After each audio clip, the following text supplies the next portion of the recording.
ઉનાળાની રજવાતી ગરમીમાં જિંદગી જીવદયા અભિયાન ટ્રસ્ટ અને સુરત અડાજણ પોલીસે સાથે મળીને પક્ષીઓ માટે પાણીના કુંડા વિતરણ કરી માનવતાવાદી અભિગમનું ઉદાહરણ પૂરું પાડ્યું હતું।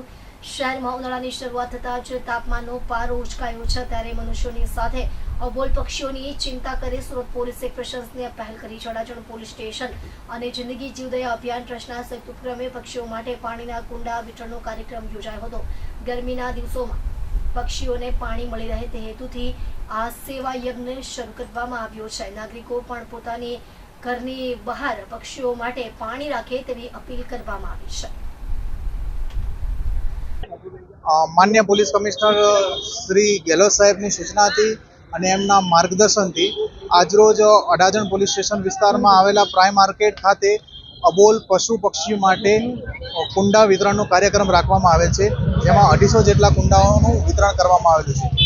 લોકો માટે એટલો જ મેસેજ છે કે તમે પોતાના ઘરમાં, અગાશી ઉપર, બાલ્કની ઉપર કે અન્ય બહારની જગ્યાઓ ઉપર કુંડાઓ રાખી અને તેમાં રેગ્યુલર પાણી ભરો, જેથી કરીને અબોલ પશુ પક્ષીઓને ઉનાળાના તહેવારમાં જેમ આપણને પાણીની જરૂર વધારે પડે છે તેમ એમને પણ પાણીની જરૂરિયાત વધારે પડે છે, જેથી એ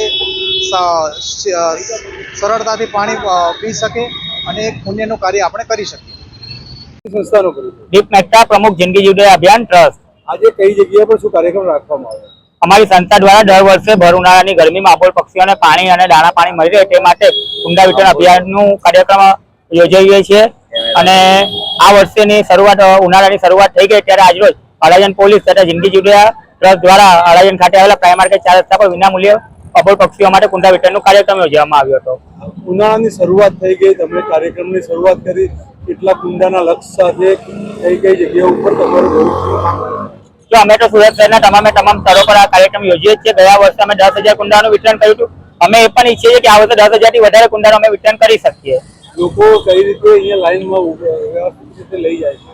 લોકોનામાં પણ ઉત્સાહ એટલો જોવા મળ્યો છે કે અબોલ પક્ષીઓ માટે લોકોની પણ આ ભાવના થઈ છે કે અમે અમારા ઘર આંગણે કે બાગ બગીચામાં કે ટેરેસમાં કુંડાઓ મૂકીએ।